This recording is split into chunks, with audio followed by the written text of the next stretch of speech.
देखो, संदेह करोगे तो तुम्हारा नुकसान हो जाएगा। संदेह और शंका से घर बर्बाद होता है, पूरा का पूरा समाज बर्बाद हो जाता है। शंका करोगे तो सारा राज बर्बाद होता है, और शंका करोगे तो धर्म बर्बाद हो जाता है। तुम जो सोच रहे होगे कि भाई जय गुरुदेव नाम बाबा जी का है, मेरा नहीं है और ना तुम्हारा है, तो शंका क्यों करते हो? ये नाम उसका है और तुमने अभी शास्त्रों को नहीं देखा। और जो कहते हो हमने शास्त्र देखे हैं, वो आंख बंद करके और बुद्धि को ताक में रखकर। कोई भी नाम हो, विष्णु भगवान के 1000 नाम और परमात्मा के अनेकों नाम, तो शंका क्यों करते? कोई भी नाम सतयुग का, त्रेता का, द्वापर का, कोई नाम वो जब तक सिद्ध नहीं होगा तब तक कोई नाम आत्म कल्याणकारी नहीं, आत्माओं को गति नहीं दे सकता। इसलिए नाम सिद्ध करना होगा तो जीवात्माओं के काम आएगा, नहीं कोई काम नहीं आ सकता। कोई नाम हो, उसके तो अनेक। तुम इतना नहीं समझ पाते हो कि सूरज निकलता है तो अलग अलग देशों में, अलग अलग मुल्कों में अलग अलग नाम। सूरज तो एक ही है लेकिन नाम अलग अलग। तो तुम ये नहीं जानते हो कि तुम्हारे यहाँ नाम अलग है, दूसरे मुल्क में जाओ अलग, तीसरे मुल्क में अलग। तो परमात्मा का क्यों नहीं समझते हो कि उसके अनेकों नाम हैं? इसलिए शंका मत करो। मेरा नाम नहीं है। आप सोचते होगे कि भाई बाबा जी आए तो इनका नाम, मेरा नाम तो तुलसीदास है और आपका भी नाम नहीं, तो जय गुरुदेव नाम उस प्रभु का है, फिर आपको किस बात की शंका? बोलो जय गुरुदेव। जय गुरुदेव नाम किसका? अब बड़े ध्यान से सुनो, खड़े खड़े। ये तुम जो यहाँ रह रहे हो इस मृत लोक में, तो ये तुम्हारा देश नहीं है। ना यहाँ तुम्हारा घर है, ना यहाँ कोई सामान तुम्हारा। यहाँ तुम सब लोग परदेसी हो। आपका देश, आपका घर नहीं है। यह है बच्चों मृतलोक। अच्छी तरह से थोड़ी सी बातों में मैं सब समझा दूंगा आपको। ये मृतलोक है, ये आपका घर नहीं है। मकान मालिक ने आपको ये जो मकान दिया है, अनमोल मनुष्य शरीर, ये आपको बार बार नहीं मिलेगा। उसने थोड़े दिन के लिए आपको दिया है और उसने ये कहा कि देखो भाई, मेरा ये मकान है, शुद्ध है, साफ है, पवित्र, मैं तुमको देता हूँ थोड़े दिन के लिए। और 2 अधिकार मैंने इस शरीर को दिए हैं कि एक अच्छा काम, एक बुरा काम। तो बुरा से बुरा काम करो, अच्छा से अच्छा करो। उसकी तरफ से कोई रोक टोक नहीं है। वो जो भी तुम करोगे अच्छे बुरे काम, सब ये कूड़ा कचड़ा, जितना भी पाप पुण्य का, ये सब जीवात्मा पर लदेगा, उस जीवात्मा पर रखा जाएगा और उसको कुछ मना नहीं करना। उसने तो ये कहा ये अमोलक मनुष्य शरीर है, ये मनुष्य मंदिर है, इसमें जीवात्मा को बैठा दिया। तो मेरे शरीर के द्वारा जो अमोलक है, क्या करना कि अपनी अपनी जीवात्मा को जगा लो और अपने घर में अपने प्रभु के पास पहुंचा दो। क्योंकि ये मनुष्य शरीर अमूलक है। सारे संसार का धन, सोना चांदी हीरे जवाहरात, इसकी कीमत नहीं दे सकते हैं। ये ऐसा अनमोल मनुष्य शरीर थोड़े दिन के लिए आपको दिया गया, तो आप इसमें लग गए, ये मेरा मकान है, ये मेरी दुकान है, ये मेरा राज है, ये मेरी खेती है, ये मेरा सोना, ये मेरा चांदी, ये मेरे बच्चे, ये मेरी जात है, और ये मेरा ये और मेरा ये, इसमें लग गए तो क्या हो गया? काम है, क्रोध है, लोभ है, मोह है, आशा है, तृष्णा है, झूठ है, छल है, कपट है, फरेब है, धोखेबाजी, दगेबाजी और चोरी और डकैती और हिंसा, इसमें आप लग गए। तो महात्माओं ने क्या कहा था कि देखो ये बुरा काम है और ये अच्छा है। इस बुरे काम से तुमको, सबको, स्त्री पुरुषों को, बच्चों को दुख मिलेगा, तकलीफ मिलेगी, रोग मिलेगा, कोढ़ मिलेगा, अंधे हो जाओगे, बहरे हो जाओगे, गरीब हो जाओगे, सताए जाओगे और मारे जाओगे। ये सब ये है अच्छा काम, इससे सुख मिलेगा। यही दो बातें महात्मा गांव-गांव में घूम करके आपको समझाते थे और आप लोग उस बात का ध्यान रखते थे कि भाई बुरे काम से तकलीफ होगी, अच्छा काम करेंगे तो सुख मिलेगा। तो महात्माओं के उपदेश को सब लोगों ने छोड़ दिया और सब के सब अच्छे काम को छोड़ चुके, बुरे काम में लग गए। जब बुरे काम में लग गए तो आपको तो मालूम नहीं है कि उसने ये अमोलक मनुष्य शरीर थोड़े दिन के लिए दिया है। तो आप जब नहीं मालूम है तो जीवात्मा पर आप कूड़ा कचरा लाद रहे हो।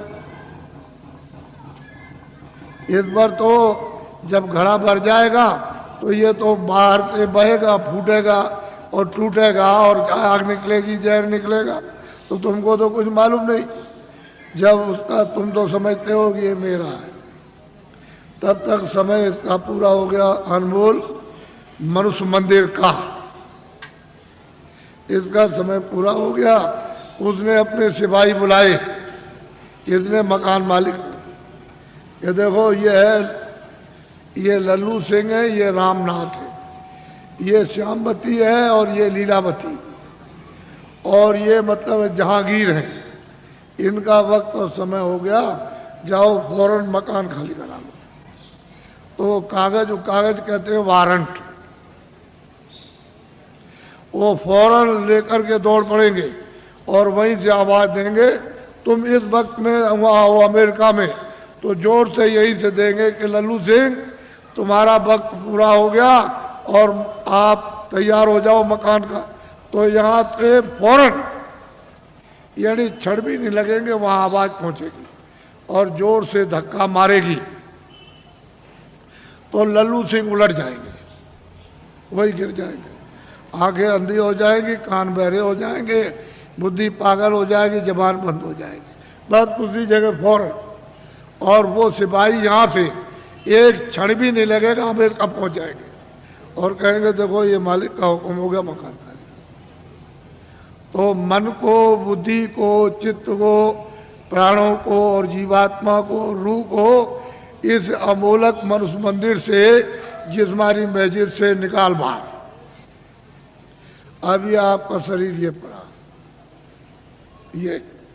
ये मिट्टी है, ये मकान और ये जमीन और ये राज, ये पाट, घर का सामान, दुकान का सामान, दफ्तर का सामान, ये हिंदी, ये अंग्रेजी, उर्दू, ये आपकी ये पड़ी, ये पड़ा, सब सामान ये पड़ा।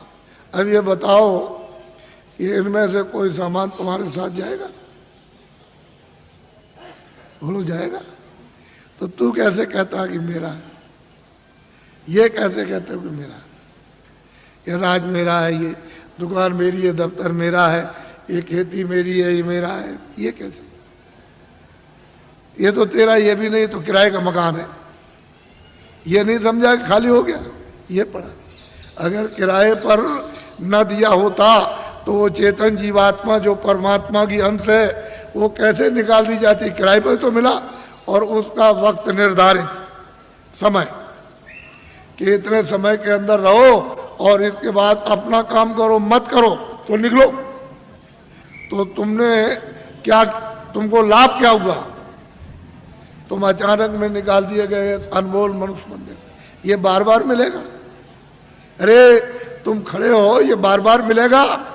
कितने युगों के बाद, कितने सतयुग, कितने त्रेता, कितने द्वापर, कितने कलयुग खत्म हो गए और उसका जो पुण्य है वो एक एक बूंद तुम्हारा जमा हुआ मनुष्य शरीर प्राप्त करने का, और कितने युगों के बाद आपको ये मनुष्य शरीर मिला। और आपको कहते हैं ऐसे ही मिल जाएगा, ये कोई तमाशा है? तुम्हारे घर का ये कोई खेल है? कैसे मिल जाएगा? ये अमूलक चीज है, इसको हीरे जवाहरात इसकी कीमत नहीं, लेकिन थोड़े दिन के लिए मिला। इसमें जीवात्मा को ये अवसर दिया कि देखो शुद्ध पवित्र मकान है, तुम इसमें अपनी जीवात्मा को जगा लेना और घर में अपने पहुंचा दो पिता के पास, प्रभु के पास, उस मालिक के पास, उस स्वामी के पास जो वो सर्वेश्वर है, इन जीवात्माओं का जो मालिक है, जो प्रभु है, उसके पास पहुंचा दो और मकान मेरा मुझे दे दो, शुद्ध है, स्वच्छ और साफ देना। तो आपने कुछ शुद्ध साफ रखा, आंख गंदी, कान गंदे, जबान गंदी, मन गंदा, बुद्धि गंदी, चित्त गंदा, जीवात्मा गंदी, हाथ गंदे, पैर गंदे, इतने तुमने कैसे कैसे कर्म किए तो गंदगी को तुमने लाद लिया। ये पहाड़ों की तरह से गंदगी जमा हो गई, तो बताओ इस जीवात्मा का उबार कौन करेगा? मैं वहां वो बात सुनाने नहीं आया जिसको तुम समझ रहे होगे। ये खेती करो, दुकान करो ठीक से, और दफ्तर का काम ठीक से करो। मैं कब मना करता हूं? आप जो भी सामान लेकर खेती से, दुकान से, दफ्तर से आओ, और जो पैसे लेकर आओ बाजार में खरीदो, अनाज खरीदो, सब्जी खरीदो, फल खरीदो, कपड़े खरीदो, और सामान और दवा खरीदो, और मकान अच्छा बनाओ और झोपड़ी अच्छी लेकिन ये तो समझो कि ये सब सामान किसके लिए? इस किराए के मकान के लिए। ये पंच भौतिक शरीर है, इसके लिए आपको दिया कि कपड़े दो, खाना दो, दवा दो, इसको निरोगी रखो, यानी रोग ना होने दो। ये आपको बताया, ये आपको बता रहा हूं कि ये सामान सब इसका है, तो आप लाख जोड़ो, करोड़ जोड़ो, अरब खरब रखो, लेकिन ये तो समझो कम से कम कि ये इसका है, इसमें जीवात्मा का रत्ती भर भी नहीं, ये समझता। तो जब ये खाली हो जाएगा तो ये पड़ा और ये पड़ा, न ये इसके काम और न ये इसके काम। और फैसला है, तुमको जो होना है वही तुमको बता देता हूं। तुमने घर में जरा भी ध्यान नहीं दिया। तुम हिंदू हो, मुसलमान हो, सिख ईसाई हो, कि तुम्हारे घर में बच्चा बच्ची पैदा होता है मखमल पहन के आता, रेशम पहन के आता, क्या कोई सोना चांदी लेकर आता है, या जमीन और मकान नंगा आता और रोता हुआ? तो तुमको सबको ये देखना चाहिए भाई कुछ लेकर नहीं आया, ये तो खा लिया। रो रहा है तो अपनी पीड़ा में, अपने दर्द में रो रहा, उसको दर्द और पीड़ा हो रही, सहन नहीं हो रही है, और माँ कहती है अरे बच्चा चुप हो जा, पुचकारती है, लेकिन उसको न देख सकता, न सुन सकता, न बोल सकता है, तो कुछ भी नहीं कर सकता, रोता ही रोता है खाली। तो दर्द में रोता है, पीड़ा में। तुम जब इधर आए, जरा बड़े हो गए, तो तुमको बताया ये सब कुछ, और तुम्हारे जाने का जब समय हो गया तो तुम्हारी बुद्धि यहाँ रखवा ली, और देखना यहाँ रखवाया, और सुनना यहाँ रखवाया, बोलना यहाँ रखवा लिया, सब रखवा लिया उसने जितना भी था। और तुमको मतलब यह है कि निकाल बाहर किया, फिर तुमने उस पर कपड़े डाल दिए। क्यों? कि भाई अब देखा नहीं जाता, अब देखा नहीं जाता, अब तो डर लगता, घृणा हो गई, तो कपड़ा डाल देते हो। तो इतना नहीं तुम देखते हो, जब ले जाते हो कपड़ा ढक करके, तो वहाँ गड्ढा खोद के गाड़ देते हो, लकड़ियों पर रख करके, और इसको रखते हो और जलाते हो। तो तुमने आग लगाते देखा नहीं कि फुक दे, यानी कपड़ा जल गया, नंगा हो गया।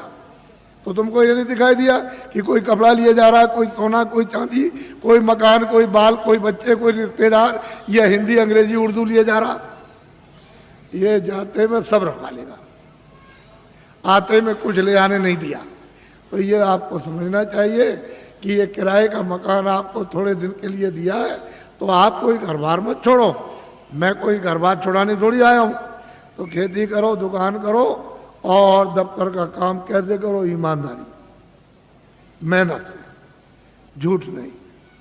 झूठ और धोखा और बेईमानी और चालाकी और मारपीट और हिंसा और दगेबाजी और सीनाजोरी और जबरदस्ती, बेईमानी, ये नहीं, ईमानदारी, मेहनत। घर में आओ, अपने बच्चों की सेवा करो, ये दो ही तो आपकी ड्यूटी है, और क्या भी। और जब आप जाओ सोने, कोई काम ना हो तो ये मनुष्य मंदिर है, इसमें जीवात्मा बैठी हुई है और ऊपर से परमात्मा 24 घंटे बोल रहा, एक क्षण भी बंद नहीं होता। 24 घंटे उसका कथा कीर्तन आरती 24 घंटे हो रही है और तुम्हारे कानों तक आवाज दे रहा कि तू मेरी आवाज को सुन ले, और मेरी आवाज को सुनकर पकड़ के मेरे पास चला। तो तुम कभी सुना? कूड़ा कचरा लाद लिया इस पर। तो मैं तुमको जरा बताता हूं, ये तो बहुत से डॉक्टर हैं यहाँ और आप पढ़े लिखे हो, विद्वान हो, आप जानते हो कि जीवात्मा कहाँ है इस शरीर में? तुमको मालूम? ये जो मिट्टी पड़ी है उसका एक बालू का कण, एक जर्रा उसके लाख टुकड़े कर दिए जाए, उससे भी वो छोटी है और इस शरीर में बंद है। तो किसी ने एक्सरे में, किसी ने आले में बताया? कहीं नहीं पता चलता। सब लोग आला खींचते हैं कि इसमें कौन है, कौन निकल गया और कौन डाला गया, लेकिन कहीं कुछ नहीं। तो मैं तुमको बताता हूँ, तुम तो मतलब ये है कि मेरी बात पढ़े लिखे अनपढ़ सब सुनो। देखो ये मनुष्य शरीर, बच्चा पीछे हो जाओ, इधर पीछे मत खींचना नहीं फोटो को, ये सत्संग हो रहा है नहीं, आप कुछ मत करो। ये फोटो किस लिए खींच रहे हो? अभी मत खींचो। देखो मेरी तरफ, ये अनमोल मनुष्य शरीर है, ये मनुष्य मंदिर है, इसमें 24 घंटे देववाणी, आकाशवाणी, आसमानी आवाज, कलमा और आयतें हो रही हैं। मैं तुमको इधर बताता हूं, देखो इधर ये जीवात्मा न इधर है न इस तरफ है, न ये इधर बैठी हुई न इधर, और न इस तरफ है, यानी इधर नीचे कहीं नहीं। अब मेरी तरफ देखो, ये दोनों आंखें बीचों बीच में, ये जीवात्मा दोनों आंखों के मध्य में, दरमियान में ये बैठी हुई। यहां उस जीवात्मा में एक आंख है, वो तीसरी आंख, तीसरा नेत्र, और शरीर में 2 आंखें। कितनी आंख हुई? बोलो, जोर से बोला करो ताकि समझ में आ जाए। 3 आंखें हो गई। देखो इधर, ये जीवात्मा दोनों आंखों के बीचों बीच बैठी हुई है। उस जीवात्मा में एक कान है और शरीर में 2 कान। कितने कान हुए? 3 कान पे। अब तुम समझ लोगे तो जल्दी आ जाएगा। ये जीवात्मा बैठी हुई है दोनों आंखों के बीचों बीच। उस जीवात्मा में एक नाक है और शरीर में 2 नाक। कितनी नाक हुई? 3 हो गई। तुमको कभी किसी ने बताया कि 3 आंख है, 3 कान है, 3 नाक है? कोई बताने वाला तुमको मिला? पहले सोचो इस बात के लिए। तो इधर देखो, ये 2 आंख, 2 कान, 2 नाक, ये तो शरीर में। ये बाहर का काम करते हैं, सुनने का और देखने का और सूंघने का। अब जो अंदर में जीवात्मा जो बैठी है, उसमें एक कान है, एक आंख है और एक नाक है। तो इस आकाश के ऊपर सुनने का काम करेगी, देखने का और सूंघने का। तो तुमने कभी शास्त्रों में कि स्वर्ग की और बैकुंठ की बहिष्ठी कितनी सुगंधी है, तुमने कभी सुना? तो ये नाक सूंघेगी, वहां कितनी सुंदरता है, यानी कितनी वहां खूबसूरती है, तो ये आंख देखेगी ये बाहर की। तुमने कभी किसी से पूछा? और तुमने कभी रामायण है, गीता है, कभी शास्त्रों को तुमने ध्यान से पढ़ा? उन महात्माओं ने तो देखा था, उन्होंने तो तीसरी आंख, तीसरा कान उन्होंने खोला था। इन आत्माओं की जमीन जो ये दोनों आंखों के बीचों बीच बैठी हुई है, तो इधर देखो ये डंडा है, ये पूरा डंडा, पूरा का पूरा। इधर देखो, जब 2 आंखें ये खुलती हैं तो आप देखते हो कि आसमान ऊपर है, जमीन नीचे। तो शरीर की जमीन तो ये नीचे है और शरीर का आसमान ऊपर। लेकिन ये जो तीसरी ये आंख है जो जीवात्मा बैठी, वो यहाँ, वो तीसरी आंख, तीसरा कान, तीसरा नाक इस आकाश के ऊपर है। तो आत्माओं की जमीन ऊपर है, जीवात्माओं की जमीन ऊपर है। वो चेतन है, वो जड़ नहीं है। ये खेती नहीं है, दुकान नहीं है, दफ्तर नहीं है, ये कपड़े नहीं है, कोई सामान नहीं, कोई टट्टी नहीं, कोई पेशाब नहीं, कोई लड़का नहीं, कोई गाली नहीं, कोई गलोज नहीं, कोई धोखा नहीं, कोई बेईमानी नहीं, कोई मस्जिद नहीं, कोई मंदिर नहीं। ये जीवात्माओं की चेतन जमीन ऊपर। तो तुमने कभी किसी से पूछा कि महात्मा नाम किसका है, योगी किसको कहते हैं, क्यों योगी कहा जाता, क्यों महात्मा कहा जाता, क्यों महापुरुष कहा? ये तो आपने कभी पूछा नहीं। भाई इसमें लगे हुए झूठ, चल कपट, फरे धोखे बेईमानी में। तो इसमें आपको क्या मिला, क्या मिल गया? ये यहाँ क्या मिला? वो तो जो यहाँ कुछ है वो तो क्षणिक। ये तुम्हारे कानों तक ऊपर से आवाज आ रही है, उधर से प्रकाश आ रहा, तो उस प्रकाश का आनंद और उसका देववाणी का वो ठंडक तुमको मालूम होती है इंद्रियों के द्वारा, तो तुम कहते हो जरा सा आनंद मिल गया, फिर और जगह मिलेगा, और जगह मिलेगा, और मिलेगा। वो देखने में मिल जाएगा, सुनने में मिलेगा, कपड़े में मिलेगा, मकान में मिल जाएगा, खाने में मिल जाएगा, स्त्री में मिलेगा, बच्चे में मिलेगा, चलो राजपाट में मिल जाएगा, सारी दुनिया पर राज करना। लेकिन वहां गए कुछ नहीं है ही नहीं। अरे ये मृतलोक है, ये भूल भुलैया है। रास्ते से आए थे, रास्ता छोड़ दिया, आंखें बंद हो गई, कान बंद हो गए, सब बंद हो गया, रास्ता भूल गए। अब वापस जाने का कोई रास्ता नहीं। तुमको तो मालूम नहीं कि एक ही रास्ता जीवात्माओं के आने का शरीर में और वापस अपने घर में जाने का एक ही रास्ता, दूसरा कोई रास्ता ही नहीं। और तुम यहाँ भटक गए, चलो वहाँ चले और वहाँ चले, उधर चले, तो इस अंधेरे में ये सब अंधकार है। उधर तो सूरज निकलता नहीं, उधर सूरज डूबता नहीं, उधर तारे नहीं है इस तरह के, उधर चांद नहीं है। तो तुमने कभी पूछा किसी से कि रामायण में क्या लिखा? रामायण में जो उन्होंने प्राप्त किया वो तो उन्होंने लिखा, गोस्वामी जी ने, तुलसीदास जी ने। और आप रामायण पढ़ते हो तो आपने क्या देखा? आपकी समझ में क्या आएगा, क्या लिखा? इसलिए महात्माओं की बारी आपके समझ में नहीं आ सकती। तभी तो अर्थ का अनर्थ हो गया, और धर्म का अधर्म हो गया, और कर्म का अकर्म हो गया, और सत्य का असत्य हो गया, और न्याय का अन्याय हो गया, और प्रेम का दुश्मनी हो गई घर घर में। तो बताओ, मैं तो तुमको अमूलक चीज देने आया था, लेकिन अब यह है कि थोड़ी बारिश हो गई तो ये जमीन अमीन भीग गई, तो आप समझते हो हमारे कपड़े गंदे हो जा रहे। कपड़े तो बच्चा गंदे होते ही हैं और होंगे ही, लेकिन जो जीवात्मा जो कितने जन्मों से गंदी हो गई, कभी तुम इसकी सफाई करके इसको आजाद स्वतंत्र कभी करोगे? कभी तुमको ये मौका मिलेगा? ये तो समय निकला जा रहा, अभी बस समय खत्म हो रहा। बहुत तो समय चला गया आपका, बहुत बरस आपके निकल गए, अब ये थोड़े से रह गए, वो भी निकलने वाला। बस फौरन वारंट अभी कटता है और तुमको निकाल देगा। बस साल सुई की नोक और बालू का एक कण एक जर्रा जाने वाला है, एक किराए का मकान है। तो अमोलक चीज, ये अनमोल मनुष्य मंदिर में ये जीवात्माओं का अमोलक धन। तो तुमने ये तो कभी सोचा नहीं कि भाई हमने जीवात्मा के लिए अभी तक क्या इकट्ठा किया, उसके लिए कौन सा धन कमा के रखा कि जब तुम यहाँ से जाने लगोगे तो जीवात्मा की रक्षा हिफाजत होगी। उधर तो कोई मदद करेगा नहीं, उधर तो इधर से निकालेगा, और उधर उसने हिसाब कर दिया कि इनको ले जाओ, इन्होंने बड़े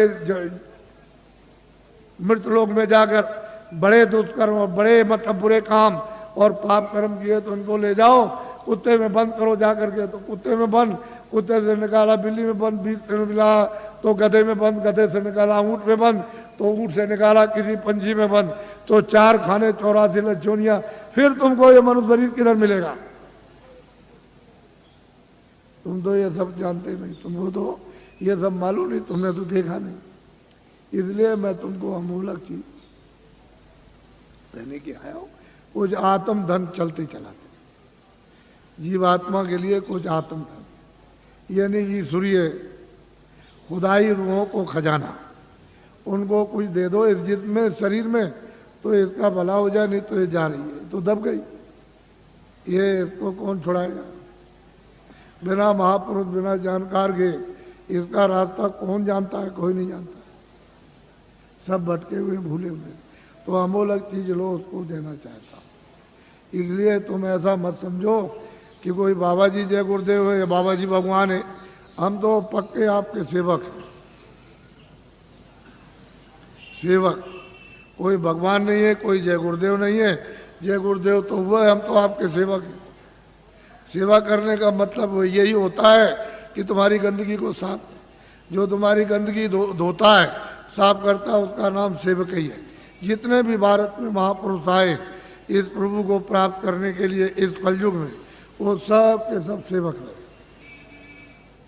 वो कभी महात्मा नहीं बने, न कभी महात्मा बनेंगे, न बने, न उन्होंने कभी इच्छा और ना उन्होंने कभी स्वप्ने मतलब ये कभी सोचा। वो तो सेवा, तो तुम लोग उनको पहचान भी नहीं पाते। और उनके पास में अमोलक धन होता, अमोलक खजाना, और तुम ले नहीं पाते हो। इसी जमीन में वो भी आते हैं, इसी जमीन में तुम हो, तुम इसमें लगे पड़े हुए हो, और वो यहाँ से निकल के चले गए और तुमको कहते हैं भाई जल्दी कुछ अपना काम करो, नहीं तो ये पराया काम, ये बोझा ढोते हो, ये तो छूटने वाला है, तो ये शरीर चला जाएगा, ये तो मकान तुम्हारा नहीं है, ये सामान पड़ा रह जाएगा। तो अमोलक चीज है, अमोलक धन है, तुम्हारे पास खजाना रखा हो अथा। लेकिन अब क्या करे बेचारी जीवात्मा, ये इसमें बंद है, इस कोठरी में बंद हो गई, इस कान में फंस गई। अब इसको कुछ नहीं सुनाई दिखाई कुछ नहीं देता। तो कोई महात्मा मिले तभी तो उनकी कृपा दया दृष्टि हो और वो कुछ मतलब ये शुद्धि सफाई करें तो कुछ रास्ता दे दें तो अच्छा रहेगा, नहीं काम मिलता। तो अमोलक चीज लिए जल्दी में अच्छा रहेगा। हम ज़्यादा और कुछ नहीं बोलेंगे, लेकिन इतना जरूर कहेंगे ये बड़ा भारी परिवर्तन होगा तुम्हारे घर में, तुम्हारे व्यापार में, तुम्हारे धर्म में, तुम्हारी जाति में, तुम्हारे मतलब खेती में, तुम्हारे मतलब दफ्तर दुकान में, और तुम्हारे राज में। इतना भारी परिवर्तन होगा जो तुमको ख्वाब और सुन में भी पता नहीं है। ऐसा मालूम होता है कि बड़े भारी कष्ट आने वाले, तकलीफ, तुमको तो अभी पता नहीं है। अभी तक इतनी तकलीफ 47 सालों में नहीं आई, इतना दुख नहीं आया, इतनी परेशानी नहीं आई, इतना कोलाहल नहीं हुआ, इतना त्रायमाम नहीं मचा वो आगे आने वाला। तो तुमने कोई बचाव के लिए सोचा, कोई बचाव की कोई औषधि, कोई चीज आपने ली है कि जिससे कि तकलीफों से बचाओ? तो उसके लिए तो कुछ नहीं। लेकिन मैं तुमको इशारा किए देता हूँ ताकि तुम दुकानदार हो, पढ़े लिखे हो, ताकि तुम भी ये समझ जाओ। देखो मेरी विनती प्रार्थना है कि आप कोई भी आंदोलन हड़ताल तोड़ दो। दुकान को बंद करना, दुकान को जलाना, कारखाने को बंद करना, कारखाने को जलाना, दफ्तर को बंद करना, दफ्तर को जलाना, फिर बस को तोड़ना, रेल को तोड़ना, सड़क तोड़ना, ये सब अमानवीय काम आप लोग अपने अपने सब लोग बंद कर दो। ये तुम्हारा काम नहीं है। सही सच्ची बात तो ये है, ये बुद्धि का पागलपन है। इसको तो आप बंद कर दीजिए। क्यों बंद कर दीजिए? यही जब तुमको राज मिला था और खजाना तुमको मिल गया, फौज फाटा, कागज पत्थर और दफ्तर मिल गए, प्रजा मिल गई, तो इसको सबको उपदेश करना चाहिए था कि ये सब सामान तुम्हारा है। दफ्तर तुम्हारा, खेती तुम्हारी, दुकान तुम्हारी, कारखाना तुम्हारा, बस तुम्हारी, और तुम्हारा मतलब ये रेल तुम्हारी, सड़कें तुम्हारी, और तुम्हारे काम आएंगे, सब तुम्हारा है। और ठीक भी बात है। अभी मैं रास्ते में आ रहा था तो रास्ता जाम है, तो सड़क तो आप भाई आपकी है, आप आ रहे हो, आपके काम आएगी।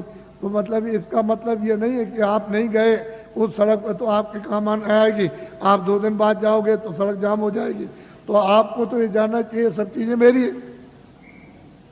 अब इनको आपने जला दिया, जलवा दिया, जला दिया, तोड़ दिया, फोड़ दिया, दुकान को, दफ्तर को, कारखाने को, इसको उसको, तो ये जो आमदनी का नुकसान हुआ ये किसका हुआ? हे बच्चों, तुमने अपनी आमदनी उसको जला करके खाक कर दी, अब रो रहे हो। तो ये लोग राज कर रहे प्रांतों में और वहाँ सेंटर में, तो देखा इनको कि भाई अब पैसा नहीं रह गया, अब क्या किया जाए? तो ये बाहर भगे, बाहर से ले आए कर्जा मांग करके, हमारा देश गरीब है तो हमको कर्जा दे दो। सब देशों से मांगा है और सबसे ले आए। कितना ले आए इसको वो जाने, आप तो जान नहीं सकते हो, लेकिन इतना कर्जा ले आए कि दे नहीं सकते, और उस कर्जे का इतना ब्याज होगा नहीं दे सकते हो। अब कहाँ लगाया कहाँ नहीं लगाया तो आप जानो, लेकिन मैं तो इतना ही कह सकता हूँ। पर ये आपको बताना चाहता हूँ कि वो भी जो कर्जा ले आए तो खत्म, पता नहीं कहाँ चला गया। अब ये लोग भगे कि देश कैसे चलेगा, तो वहाँ सरकारों से मिले हर मुल्क में कि देखो भाई हमारा देश बहुत गरीब है और मतलब यह है कि अपने देश के बड़े बड़े उद्योगपति सेठ साहूकार पैसे वाले हमारे देश में भेजो, हम सुविधा सब प्रकार की देंगे और वो पूंजी का यानी रुपए पैसे का फैलाव कर दे विस्तार। तो लोग वहाँ से चल पड़े। तो मैं 4 साल से बोल रहा हूँ लगातार कि देखो भाई उनके आने का यहाँ मुहूर्त नहीं है। विदेशी उद्योगपतियों का भारत में रुपया पैसा फैलाने का, पूंजी निवेश का यानी मुहूर्त नहीं है, योग नहीं। और ये भी साथ साथ कहता हूँ कि तुम लोग भी विदेश में पूंजी का विस्तार जाके मत करना, क्योंकि तुम्हारा विदेश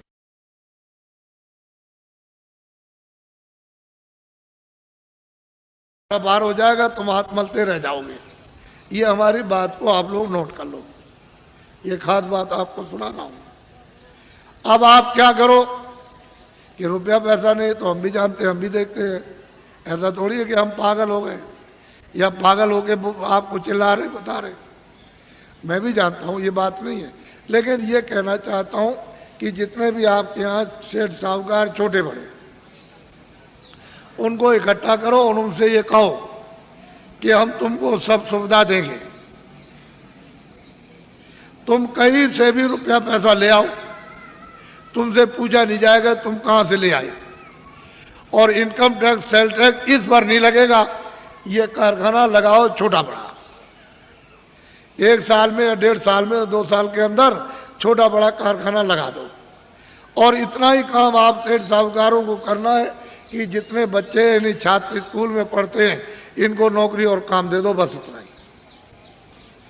हम आपको पूरी सुविधा देंगे। तो आप ये क्यों नहीं सोचते हो जो आपको दिशा बताई जा रही, आप लोग क्यों नहीं सोचते? जब आपको एक दिशा बताई जा रही सही सच्ची, तो आप क्यों नहीं इसको सोचते हो इनको सुविधा दे दो, इनकम टैक्स सेल टैक्स थोड़े दिन के लिए तो खत्म करो।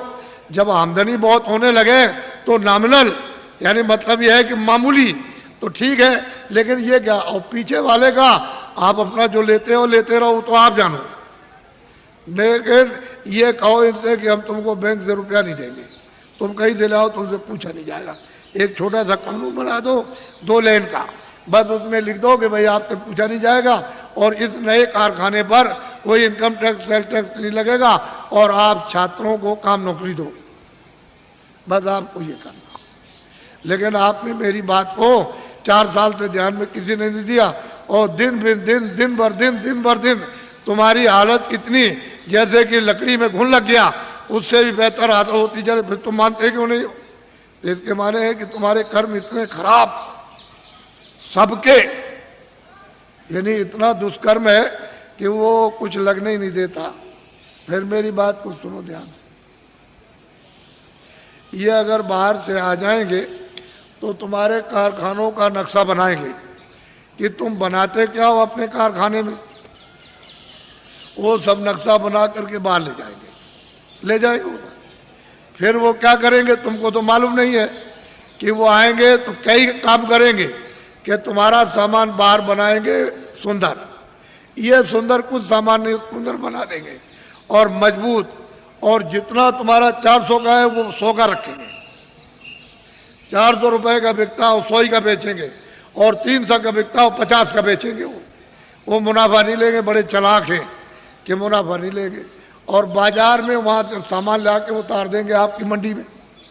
तो ये जब सामान जब ये देखेंगे लोग कहेंगे भाई बड़ा सुंदर है और बड़ा मजबूत और बहुत सस्ता है, ये सामान तो ये यहाँ का दुकानों पर रखा है देसी बाजारों का, ये तो बहुत महंगा है, तो कोई लेगा नहीं। जमा करना एक बात तो ये। और वो क्या करेंगे, बड़े बड़े बोर्ड बना दिए 3-3 लाख 2-2 लाख और 5-5 लाख के कलकत्ते और दिल्ली और बंबई में उन्होंने लगा दिया कि ये मेरा विदेशी कंपनी का नाम, और उसके उन्होंने शेयर निकाल दिए। तो आपने शेयर खरीदना शुरू कर दिया और शेयर खरीदने लगे, वो तो शेयर बेच करके दलालों को दे दिया और वो रुपया ले गए देसी बॉर्डर पर, वहाँ डॉलर ले लिया और चले गए अपने देश में। वहाँ से कहते हैं कि भारत अभी अस्थिर है, अभी हम पुनः फिर से विचार करेंगे। एक बात तो ये हो गई। और यहाँ उन्हीं शहरों को एक ईंट नहीं रखी है और सुई की नोक नहीं बनी यहाँ भारत में, और कंपनी का नाम और शेयर बिक रहे और दलाल बराबर निरंतर बेच रहे। अरे बच्चा, ये सामान जो ले आकर दुकानों पर जब नहीं बिकेगा तो उससे भी कम बेचोगे आप। जब ये नहीं बिकेगा और उन कारखानों का सामान उठा करके तुम अपनी दुकानों पर नहीं ले आओगे तो वो क्या करेंगे कारखाने वाले? वो तो अपने आप बंद हो जाएंगे, बिना हमारे मर गए। कोई हड़ताल नहीं, कोई ये नहीं, कोई तोड़फोड़ नहीं, वैसे ही बंद हो गए। तो जितने भी वहाँ मजदूर और वहाँ पर जितने भी क्लर्क और वहाँ मैनेजर काम करते हैं, सब जब बंद हो जाएंगे तो घर बैठ जाएंगे। तो आखिर उनके बच्चे पढ़ते हैं स्कूल में तो काम, जब सब कारखाने बंद हो जाएंगे तो नौकरी कम। इन छात्रों को किधर से मिलेगा? कभी आपने सबने बैठ कर के इस पर गहराई से सोचा? ऐसे हवाबाजी करते रहे। फिर वो आएंगे यहाँ सब जगह अड्डा जमा लेंगे, सब जगह। और तुम जितने भी की पोस्ट के, बड़ी पोस्ट के बड़े जिम्मेदार, उनको सबको अपने पैसे, क्यों कि भारत का आदमी बहुत लालची, बहुत लालची, उनको खरीद लेंगे तो ये भारत भर फिर गुलाम हो जाएगा और तुम ऐसे हाथ मलते रह जाओगे, सट से चला जाएगा, सट से। इसलिए सोचो, बाबा जी का अगर इसमें कोई मतलब हो तब तो एक बात कह भी सकते हो। तो मैं तुम्हारी परेशानी जो तुम चिल्लाते हो आकर के और कहते हो बड़ी तकलीफ है और बड़ी है, तो भाई डॉक्टर हैं और बड़ी बड़ी फैक्ट्रियां और बड़े बड़े अस्पताल है, वहाँ जाओ दवा करो। जा कह लगे हमने तो बहुत दवा कर ली और हमारी घर घर बीमारी, ये जितने बैठे हैं सब बीमार, बच्चे बीमार, बच्ची बीमार, बुढ़ा बीमार, अड़ोस में पड़ोस में बीमार, बीमारी बीमारी बीमारी, और दवा खाते खाते परेशान।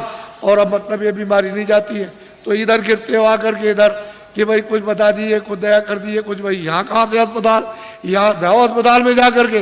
कह लगे वो तो हम सब कर आए और सब दवा खा ली, कोई दवा हमने छोड़ी नहीं, तो इधर कैसे आए? कह लगे तो दुआ दे दीजिए आसन। अब क्या करें? अब इनकी तकलीफ देख करके कुछ खा भी नहीं जाता, क्या करें? तकलीफ है। अब इनसे कहते हैं कि भाई तुम, अरे भाई तुम ये क्या कर रहे हो?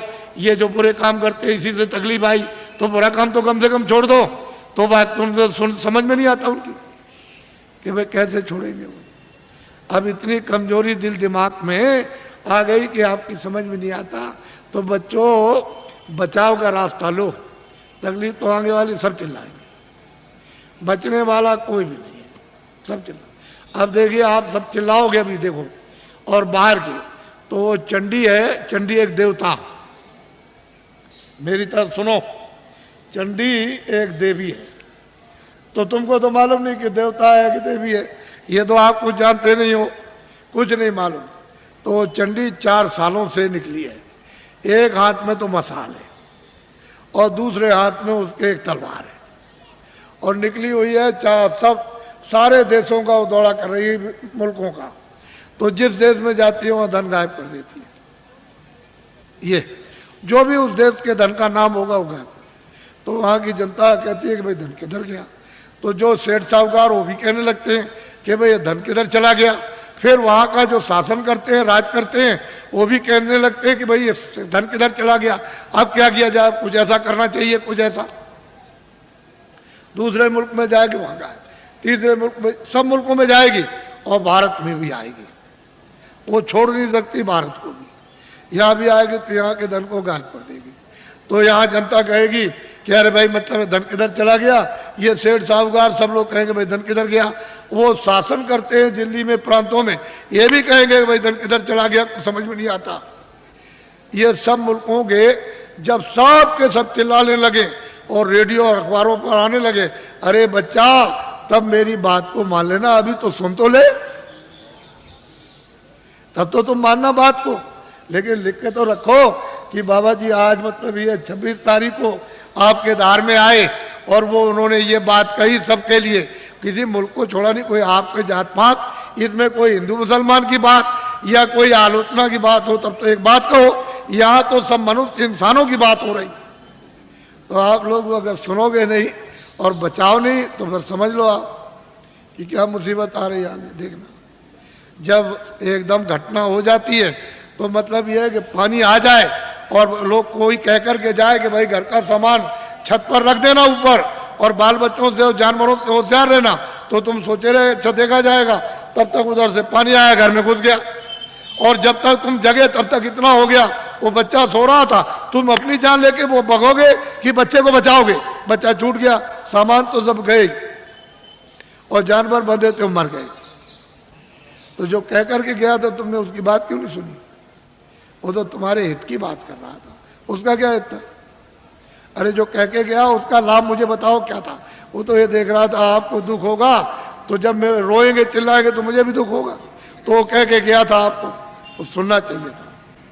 सीधी सादी बात, समय बड़ा खराब आ रहा। अच्छा अब मैं आपको अमूलक चीज दे दूं, ये तो बाहर की बातें समझा दी, आपको थोड़ी सी इशारा कर दिया, लेकिन ये बात जरूर है कि घर बार तुम कभी मत छोड़ना, खेती मत छोड़ना, दुकान मत छोड़ना, दफ्तर का काम। जो भी आदमी घर बार छोड़ के बच्चों को छोड़ के चला जाएगा काम काज और साधु हो जाएगा, उसको कभी भगवान नहीं मिलेगा, कभी भी नहीं मिल सकता। ये पहले मेरी बात को ध्यान से सुनो, अपने घर में रहो, बच्चों के बीच में रहो, इसी जगह, और 23 घंटे तुम मेहनत करो इस शरीर से, शरीर के लिए दुकान करो, दफ्तर का काम, खेती करो, इस शरीर के लिए, भोजन कपड़ों के लिए, इसके लिए, दवा के लिए, सब, और बच्चों के लिए, इसके लिए, और 1 घंटा उसमें से बचाओ अपनी जीवात्मा के धन के लिए, ताकि इसको कल्याण हो जाए, इसकी मुक्ति हो जाए, ये आवागमन से छुटकारा पा जाए, न जल में न मरे। 1 घंटा तुम नहीं बचा सकते हो, और 23 घंटे इसमें तुमको लगाने को कह रहे, तुमको ये तो नहीं कह रहे कि तुम छोड़ देना को, ये तो सोचो तुम। और मैं तुमको इसी मनुष्य रूप मंदिर में, इसी में जो अनमोल मनुष्य मंदिर जो दिया है, जिसमें जीवात्मा बंद है, उसी में मैं अभी रास्ता आपको बताता हूँ। अभी इसको कहते हैं नामदान। इसके पहले 2 चीजों का ध्यान रखो हमेशा कि शाकाहारी हो जाओ।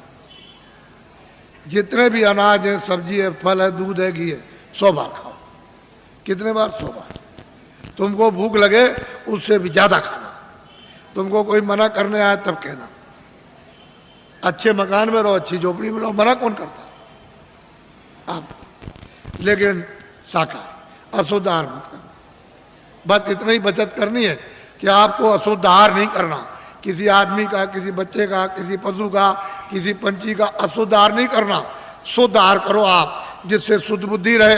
भाई इतना ही तो आपको बताना, क्योंकि अशुद्ध आहार से तो तरह तरह घर में झगड़ा, बाहर झगड़ा, ये झगड़ा, वो झगड़ा, ये बीमारी, वो बीमारी, वो बीमारी, वो बीमारी, वो बीमारी, वो तो फैलने वाली है।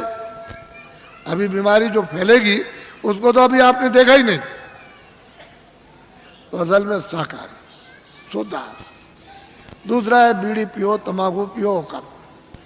मैंने तो कभी पिया नहीं, मुझे तो मालूम है नहीं कि हुक्का, बीड़ी, तंबाकू कैसा होता। लेकिन ये बच्चे जो 18 साल 20 साल के खड़े हैं, वो बीड़ी तंबाकू हुक्का नहीं पीते, कभी मत पीना। जो बच्चे नहीं पीते कभी मत पीना, ये खराब आदत न डालना। जो पीते हैं वो पी लो, आपके लिए मत। लेकिन बच्चों, बच्चियों, ऐसा कोई नशा मत करो जो तुम्हारी बुद्धि पागल हो जाए। तुमने इसको नहीं सोचा? कोई नशा मत करो किसी तरह का हो जो बुद्धि पागल हो जाए और तुम अपने घर में बच्चे बच्ची को और अड़ोस पड़ोस में बहू बेटी को पहचान न सको। ऐसा कोई नशा मत करो। और चले जा रहे हो तुम, तो सामने तुमने समझा कि जमीन बराबर, और वहाँ गड्ढा मिला, उसमें पैर चला गया तो पैर टूट गया और सिर लड़ गया गड्ढे में तो सिर फट गया, मर गए। ऐसा कोई न रामायण कहती है, न महात्मा कहते हैं, न कुरान कहती है, न फकीर, न मस्जिद कहती है, न मंदिर कहते हैं, न शिवजी कहते हैं, न आपको कोई और। ये कोई ओ जो कहते हो शिवजी भांग पीते थे, भांग पीते थे, भांग पीते, तुमने भांग पीते हुए देखा? वो भांग नहीं थी, वो कोई और नशा था। ये झूठी बात है। जो लोग उनके नाम से भांग पीते और कहते हैं वो भांग पीते थे, भांग नहीं पीते थे। ये ऐसा देवता कभी भांग नहीं पीता, वो भांग नहीं पीते।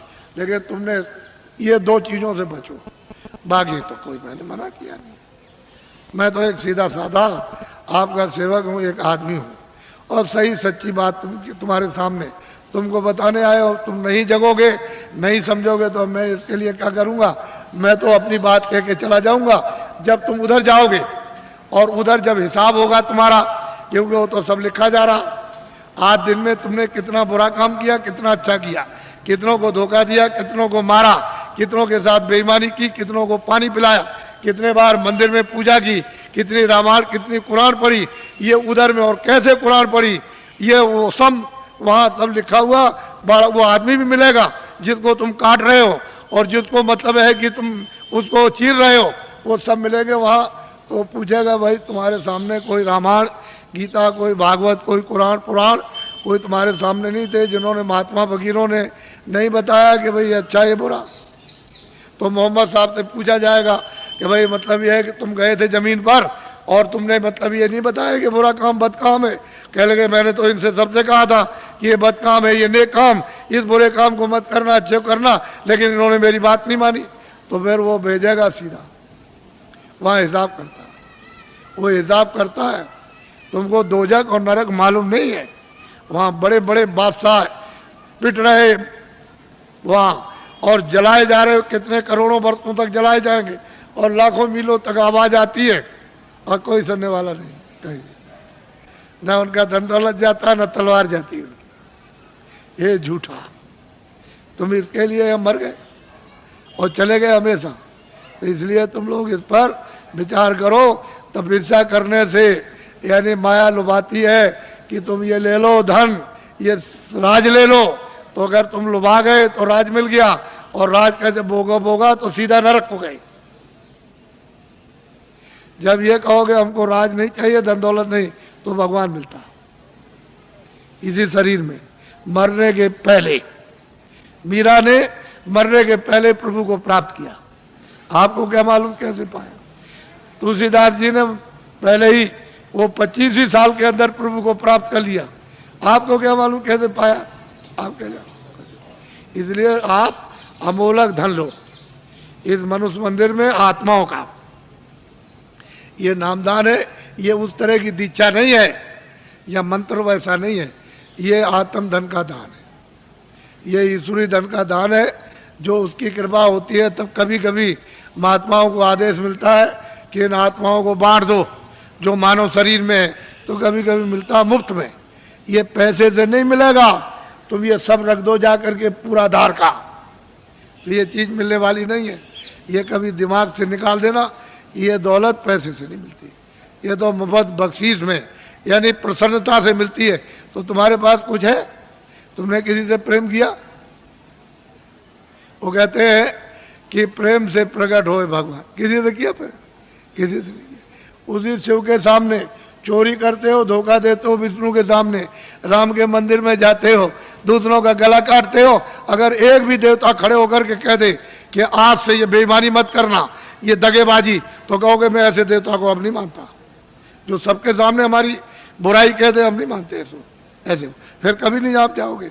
अगर देवता बोल दे, अब उनको कुछ कहना नहीं, आपने समझ लिया, हाँ उन्होंने सुन लिया होगा और आपने समझ लिया उन्होंने कुछ नहीं देखा, वो अंधे, अब हम जो चाहेंगे सो करेंगे, अब चलो हो आए वहाँ। ये हालत तो हमारा है। अब बताओ तुमने प्रेम किससे किया? किससे प्रेम? वो तो कहते हैं प्रेम से मालिक मिलता है, आपने कैसे प्रेम? इसलिए आप सीधा, बहुत सरल है, बहुत सीधा है। कलयुग ने अधिकार आपको दे दिया स्त्री पुरुषों को कि सभी लोग उस परमात्मा को प्राप्त कर सकते हैं, किसी के लिए कोई बंधन नहीं, और सुलभ और सहज और आसान। लेकिन तुम योग तो आप कर नहीं सकते हो, सतयुग और त्रेता और द्वापर का कोई भी क्रिया आप नहीं कर सकते हो। और उन्होंने मना कर दिया गोस्वामी जी महाराज ने कि कलयुग जोग न यज्ञ न ज्ञाना, कहते कलयुग में कोई जोग मत करना, न यज्ञ करना और न आपको ज्ञान होगा। कलयुग में तो कहते हैं कि नाम आधारा, और नाम कौन सा वो मैं बताऊंगा आपको, अभी आपको बताता हूँ। तो आप लोग, आप सब खड़े रहना, बैठना कोई नहीं, खड़े खड़े बताऊंगा आपको और खड़े खड़े करवाऊंगा, घबराइए नहीं। जो जो भगवान का नाम बोलूं सब लोग एक साथ एक आवाज़ में बोलना, और सब लोग बोलेंगे जो बैठे खड़े, शुद्ध बोलना, शुद्ध, अशुद्ध मत बोलना, शुद्ध बोलना। जो जो नाम मैं बोलता जाऊं आप बोलते जाना, जब मैं अंत में चुप हो जाऊंगा तो आप लोग चुप हो जाना। अशुद्ध मत बोलना, शुद्ध कर लेना। मान लो अशुद्ध बोल दो तो फिर शुद्ध कर लेना दोबारा। इसलिए जो जो नाम बोलते जाना, जब मैं चुप हो जाऊंगा तो आप चुप हो जाना। बोलो जय गुरुदेव। लेकिन थोड़ा सत्संग मिलना चाहिए, तो जरा ठहर जाओ।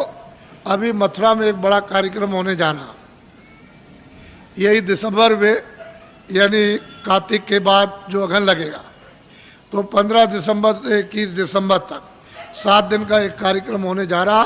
और उसमें यही साधना और यही मतलब ये अनुभव होता है। वहाँ सत्संग भी मिलेगा और साधन भी और ध्यान भी, सब करोगे आप, और उस समय पर आप अच्छी तरह से कर सकते हो, क्योंकि वो वातावरण ऐसा होगा।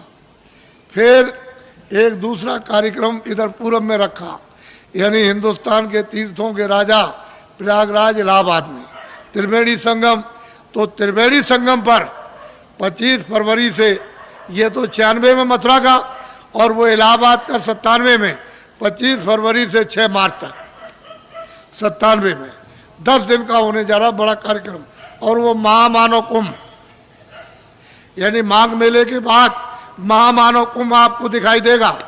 और वो 10 दिन, यानी 7 मार्च को शिवरात्रि है, वो एक दिन पहले ही समापन हो जाएगा। 10 दिन का होगा। आप जरा इसको लिख लेना। और ये जो आपने 5 नाम, 5 रूप, 5 स्थान हर एक के बाजे, ये जो आप लिखाओगे, लिखा हुआ ले लोगे, ये तो यहाँ के लोग आपको दे देंगे। अगर कम पड़े तो आप जल्दी लिख लेना। फिर दूसरी बात यह है कि थोड़ा सा पता भी दे दिया करो, कि कभी कोई पूछा जाती हो कि साधन भजन करते हो कि नहीं करते हो, कि ऐसे गए लेकर के ताक में रख दिया। किसी ने आकर के कभी मिले, पूछा तो कहा कि भाई भजन तुमने ध्यान किया था? कह लगे हमने नहीं किया हो, तो मैं भूल गया था। तो तुम्हारा समय सब बेकार चला गया। तुमको तो दिया था काम के लिए कि भाई तुम जल्दी से अपना काम करो, अपनी जीवात्मा को जगाओ, तो तुमने ताक में रख दिया, वो सोती रह गई। तो बताओ इससे, इस काम में तुम्हें मिलेगा क्या? इससे ना कुछ मिला ना कुछ मिलेगा, और इस काम से खाली जाओगे। अगर तुमको कुछ करना है तो इसी समय के अंदर थोड़ा 1 घंटा समय निकाल कर अपना आत्म धन जमा कर लो। यही तुम्हारे काम आएगा। जब कोई रक्षा नहीं करेगा उस पीड़ा में, उस दर्द में, और 84 नरकों से अगर बचना चाहते हो, धन जमा करो जल्दी से। ये बहुत सुलभ है, इसमें शरीर पर कोई कष्ट नहीं। बस मन की घेराघारी थोड़ी करनी है कि कहीं उतने समय के लिए न जाए, ये थोड़ा सा रुक जाए, कानों के साथ आंखें, भाई इतना ही काम करना। इसमें शरीर का कोई कष्ट नहीं। और करो कैसे भी, लेट के बैठ के, जंगल में करो, घर में करो, कुर्सी में करो, लेकिन उसका तरीका तो सीख लो। थोड़ा सत्संग मिलेगा तो जल्दी सीख जाओगे। और नहीं मिलेगा, अभी तक तो आपको ये बातें मालूम नहीं थी, ये तो आपको नई बातें आज मालूम हुई। आपके लिए तो नई है, लेकिन ये सनातन है। जब से तुम आए एक रास्ते से, और उसी रास्ते से वापस हो गए अपने घर के लिए, अपने देश के लिए। दूसरा कोई रास्ता नहीं है। यहाँ भटकते फिरो चारों तरफ तो जन्म मरण होता रहेगा। 84 जाओ, नरकों में जाओ, जल में मरो, और जो किया उसका भोग भोगो। और कभी मनुष्य शरीर मिलेगा तो फिर तुमने वही काम किया, और फिर चले गए आप फिर 84 नरकों में। तो ये ऐसे ही चलते रहोगे, ऐसे जल में मरो, जल में मरो। तुमको कहीं स्थिरता नहीं मिलेगी। स्थिरता वापस जाने पर, जब ये भजन करोगे, नाम डोरी को पकड़ लोगे, चढ़ चलोगे ऊपर। वो तो ऊपर खुले हुए मैदान है, और वहाँ तो अंधेरा कभी है नहीं, न कभी अंधेरा होता हो तो प्रकाश ही प्रकाश, रोशनी रोशनी। जरा सा आँख के ऊपर उठे कि बस प्रकाश ही प्रकाश है, अंधेरे का नाम नहीं। वहाँ कभी अंधेरा होता ही नहीं। तो तुम उधर चलो, जब उजाले में खड़े हो जाओ तो ये सब देखना सुनना, तब तुम्हारी समझ में आएगा कि बाबा जी ने क्या दिया। कुछ तुम मेहनत करो, कुछ हम करें। बोलो जय गुरुदेव। कुछ तुम मेहनत करो, कुछ हम करें, और ऊपर बैठे उनकी कृपा जल्दी हो जाए। और तुम मेहनत हम नहीं करेंगे, कुछ होगा नहीं। जल्दी करो, देर मत करो, और जल्दी से कृपा और दया ले लो, ताकि वो ऊपर बुला ले, और जल्दी से आप निकल चलो इस कूड़े कचड़े से। यहाँ कुछ मिलने वाला नहीं है, ये सब शकलें। अब देखो, बीमार, परेशान, तकलीफ में, हमारे पास जो भी आता कोई हो, हमको उससे मतलब नहीं, आदमी होना चाहिए। हमारे यहाँ कोई झगड़ा झंझट ये नहीं है। आदमी हो, उसमें जीवात्मा होनी चाहिए। तुम्हारे शास्त्रों में लिखा है हिंसा परमो धर्म, तो आपने इसका पालन किया? अब ये बताओ, आपने इसका पालन किया? आप बकरा मार दो, मुर्गी मार दो, आदमी मार दो, लड़की मार दो, लड़का मार दो, घर में देवी को मार डालो आप कि कोई दुश्मन बन जाए उसको मार दो, गोली मार दो, छुरा मार दो, लाठी मार दो, तुम अहिंसा धर्म? तुम किसी देवता को, किसी धर्म को मानते हो? कुछ नहीं, वैसे ही कहते हो, हम जानते कुछ नहीं, वैसे ही कह दिया बस, और कुछ नहीं, ऐसे ही। तो इसको समझ लो अच्छी तरह से समझ लीजिए आप मोटी बात को। बोलो जय गुरुदेव, जोर से बोलो जय गुरुदेव। जय गुरुदेव नाम किसका? अब ये इनको दे देना बच्चा, इनको नोट करा दो, और कुछ लोग जल्दी मिल जाए तो इनका पता भी नोट कर लेना, और कभी कभी इनसे पूछते रहना यहाँ जो रहते हो उनको कि भाई भजन करते होगे नहीं? तुमसे जब पूछेंगे भजन के लिए कि बोलो भजन किया कि नहीं किया, तुमने ध्यान किया, सिमरन किया कि नहीं किया, और तुमको मिला तब तो तुम करोगे ही। तुम जरा सा जितने दिन बताया उतने दिन कर लो, पहले बात की बात बाद में सोचना। हर रोज तुम महीने 2 महीने समय दो, नागा मत करना, तब तुम देखोगे तुमको क्या मिलता। तुम एक दिन भी नहीं बैठो तो मैं क्या करूँगा? मैं तो दरवाजे पर आकर काम करूँगा। तो अंदर तुम्हारा घाट है, तो जीवात्माओं का घाट अंदर, वहाँ बैठोगे तब तो काम करूँगा, और तुम बाहर फैले रहोगे तो कैसे काम होगा? तो बाहर से मोड़ूंगा कि भाई बात इधर से लगो, अंदर चलो। अंदर तो खुला हुआ है, खुले हुए लोग, उधर स्वर्ग भी है, बैकुंठ भी, बड़े बड़े लोग हैं, उधर ब्रह्मांड भी है, उधर ब्रह्मा भी मिलेंगे, विष्णु भी मिलेंगे, शिव भी मिलेंगे, देवी देवता भी मिलेगी, ईश्वर, उधर बड़े बड़े अनेकों लोग, अनेकों ब्रह्मांड अनगिनत। लेकिन रास्ते से चलो तब मिलेगा कि ऐसे ही मिल जाएगा? बोलो जय गुरुदेव। अब देखो जितनी तकलीफ आपको हमको सब मालूम है। हम किसी के सिर पर हाथ रख देते हैं तो अपने को फौरन पता चलता है, ऐसे ही रख कर बस इतना ही रख दिया, मालूम हो गया कि तुमको कितने प्रकार की तकलीफें हैं, और यह भी पता चल जाता है कि तुमने क्या अपराध किए। हमने तो आपसे कुछ कहा नहीं, हमने कोई घृणा तो की नहीं, या कोई नफरत की हो आपसे, तो आपको तो ये सोचना चाहिए था। हम तो आपकी भलाई के लिए सोचते हैं, कुछ तकलीफ चली जाए, 1 पैसे 2 पैसे, कुछ बीमारी चली जाए, कुछ परेशानी चली जाए, कुछ ये झगड़ा झंझट चला जाए, 1 पैसे 2 पैसे, 1 आने 2 आने, तो तुम कुछ वो भी नहीं लेना चाहते हो? तो फिर आत्म कल्याण क्या करोगे? कुछ नहीं कर पाओगे। तो अब महात्माओं के पास तो बहुत कुछ होता, तुम्हें लेने नहीं आता, और दे दें तो तुम रख नहीं सकते, फेंक दोगे। तुमको अभी क्या मालूम? कुछ नहीं। लो भाई जल्दी से, अब बता दिया, अब कुछ नहीं बताना। लो उनको कागज बांटो और जल्दी से उनको बांट के समाप्त करो। अच्छा लाइन में बैठ जाओ, लाइन में बैठो, अब लाइन में कागज बढ़ जाएगा, कागज ले लेना, कतार लगा लो लाइन में, अभी मैं सबसे मिल लूंगा, आपको घबराने की जरूरत